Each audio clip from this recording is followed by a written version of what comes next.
Туғандар экономичный машина іздегендерге мына Honda Jazz'ın рестайлиги келді. Қараңыздарчы. Jazz іздеп жүргендерге ушуну жөнөтүңүздөр. 2005 рестайлик 1.4 механикада достор. Машина полировка болуп тур. Полировка болуп, анча-мынча чашышын жерлери краскадагы болуп тур туғандар. Бирок удар болгон эмес, сөөгү алды, арты стойкалар таза. Кыргыз учетто документ жагынан любой күн өткөрүп берем дейт. Анан баасы 620 миңге коюлду. Бир аз түшүп берет экен достор 620дан. Мына Twix дискалар өзү эле туғандар 35 миң турат да. Баллондору зимний экен. Баллондордо корот отурбайсыздар, повторитель поворот бар. Мына кузовтары тегиз экен достор. Задний вид камералар бар, спойлерлер бар.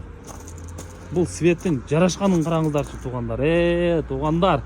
Мына ал эшигини алмаштырып тур достор. Башка таза эшик салып коюптур. 5 жыл бир колдо айдалып тур туғандар. 5 жыл айдаптыр. Электро көтөргүч мына 4 тең. Анан эвапориктер бар. Бир чехолду саласыздар бирок.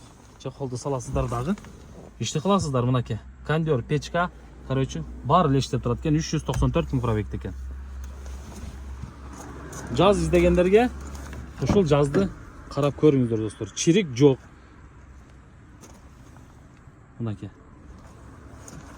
Так, байланыш номерлерин экранга коём. Бул 03 салонда болот достор. Салондон келип көрөсүздөр жазды. Мына 620 миң сом кеми болот. Matiz 2 болсо сунуштаңыздар. Алмашуу жолдары да каралат экен.